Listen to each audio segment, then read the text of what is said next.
Halo, Assalamualaikum warahmatullahi wabarakatuh. Perkenalkan, nama saya Nanda Oktaviani Astuti dengan NIM HS212035, Prodi Hukum Ekonomi Syariah semester 3.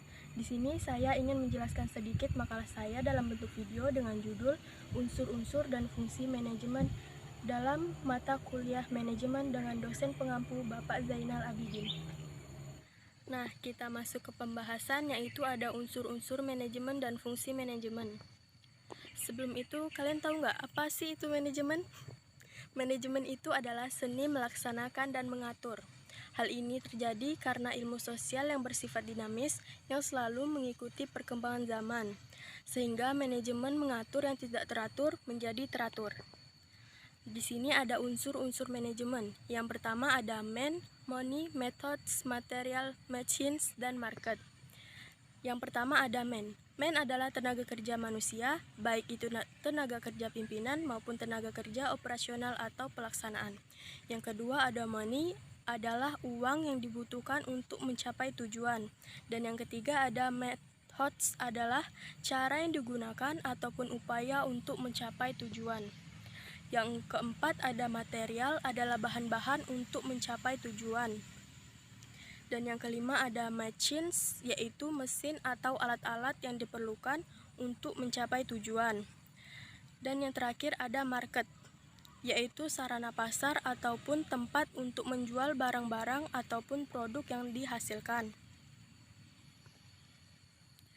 Selanjutnya ada fungsi manajemen.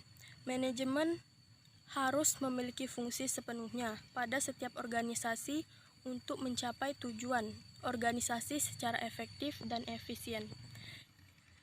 Yang pertama ada perencanaan atau planning, merupakan tindakan awal dalam aktivitas manajerial pada setiap organisasi. Perencanaan ini berkaitan dengan tujuan dan sasaran yang dilakukan.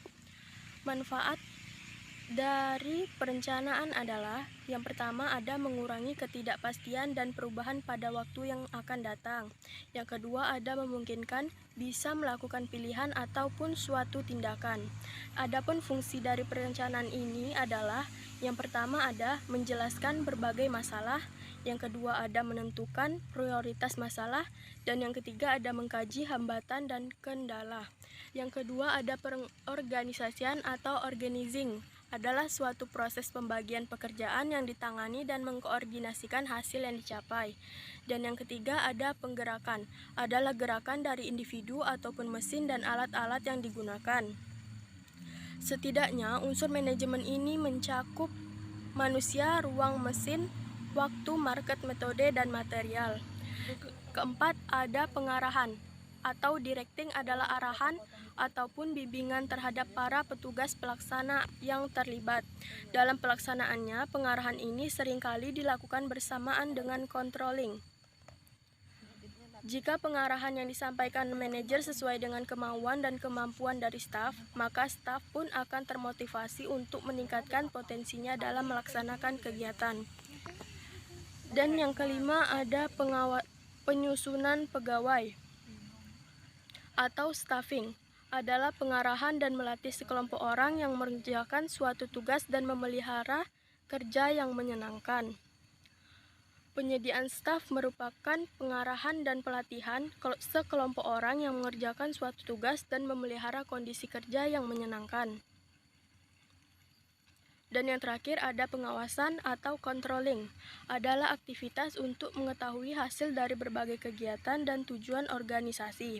Dengan demikian, dalam proses pengawasan harus ada 3 kegiatan yang pokok, yaitu yang pertama ada mengukur hasil aktual, yang kedua ada membandingkan prestasi aktual dan standar, dan yang ketiga ada tindakan manajerial. Ketiga tindakan ini merupakan substansi pengawasan yang dilakukan oleh setiap manajer dan administrator. Nah, di sini dapat kita simpulkan bahwa manajemen merupakan bidang pengetahuan yang berusaha secara sistematis memahami mengapa manusia bekerja sama untuk menghasilkan sesuatu yang bermanfaat bagi manusia. Untuk mencapai tujuan tersebut, maka manajemen harus mempunyai komponen di dalamnya yang disebut dengan unsur-unsur dan fungsi manajemen. Unsur manajemen lebih dikenal dengan istilah 6M.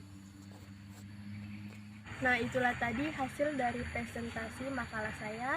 Bila ada kesalahan, mohon maaf. Semoga ini bisa menambah pengetahuan kita. Wassalamualaikum warahmatullahi wabarakatuh.